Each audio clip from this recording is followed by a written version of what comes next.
Sasa jamani, ni spare gani ambazo haziuzwi madukani jamani? Kweli jamani. Kwa blaza. Kwa blaza. Oya. Mwanangu ichuma hata mimi sielewi blaza mwanangu yani. Imekwaje? Unasikia nini blaza hapa? Hapa shida nini sasa? Blaza wewe amini. Hii pikipiki nzima gasta tu asubuhi. Nimekokota nimempelekea fundi. Fundi ananiambia oksijeni zimelika nikabadilisha. Sio anachukua michizi hawa. Umesema?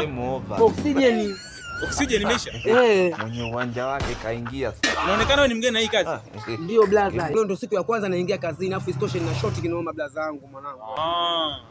Leo utakesha.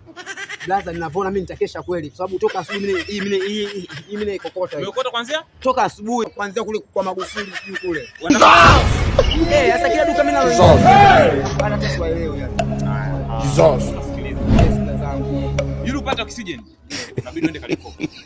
Kariakoo? Mama yangu. Ndio. Nenda Kariakoo Msimbazi. Sasa kutoka Mbezi mwanangu Kariakoo tena blaza. Sasa unataka oksijeni?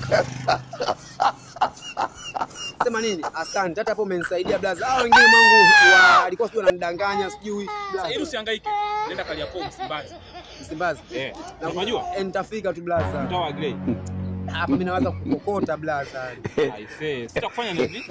Ni hapa sina chochote lakini nakusaidia buku ya maji. Ndio. Asante sana blaza wangu. Shukrani sana blaza. Lakini unatakiwa ukokote.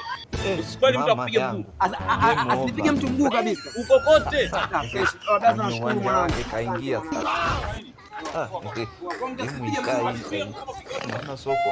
Kwa hiyo hapa ishi mpaka Kariakoo, kutoka Mbezi Magufuli mpaka Kariakoo. Sema afadhali hata mshikaji kanisaidia, amenipatia hata mimi. Kanisaidia hii.